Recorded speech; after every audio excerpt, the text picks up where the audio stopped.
let's talk about one of the most tragic, ambitious, and misunderstood gods in all of Genshin Impact.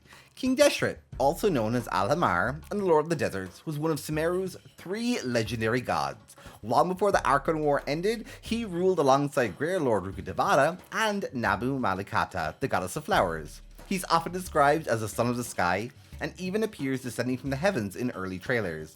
One of the strongest hints that his origins are not of Teyvat. Deshret formed a deep alliance with Nabu Malikata, building a radiant city of Ikanom together. Lore implies that he loved her deeply, however we don't know if she returned these feelings. The 3 gods, Deshret, Rukkhadevata, and Nabu Malikata, became known as the Eternal Companion Gods. Celestia even chose Deshret to be the original Dendro Archon, but he refused. He wanted freedom, knowledge, and the power to shape the world. Eventually, Deshret and Nabu Malikata planned to rebel against Celestia for unknown reasons.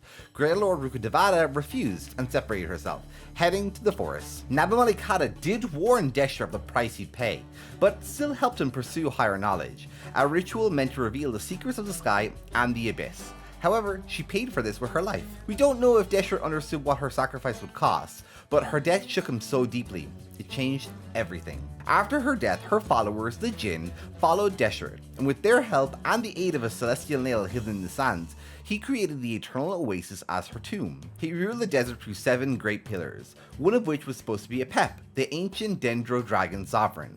Apep refused and instead forged a pact. Deshret could build his kingdom and she would leave him alone. But if he ever died, she would be able to consume his body and gain all of his knowledge. It is said they were friends and often had intriguing discussions. Deshret sought pure-hearted humans to build Aktamon, and then Gurabad.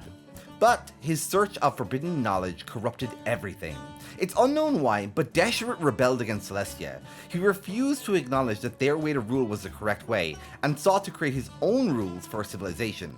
His dream was to create an eternal paradise, one that you could separate your mind and body, a kind of spiritual, virtual world where suffering didn't exist, that you would never have to experience the bitterness of pain. And he might have succeeded. But to do it, he introduced forbidden knowledge into Teyvat. This infected everything, creating the Withering, and corrupting a lot of people. Greater Lord Rukkhadevata, forced by her friendship with Deshret and her love for Nabu Malikata, intervened, urging his priests to create temples of life to hold back the Withering, and in the end, King Deshret sacrificed himself to halt the spread temporarily. This, however, allowed Apep to consume his body, infecting Apep with forbidden knowledge instead. While King Deshret sought to create an eternal oasis, everything he touched turned to dust.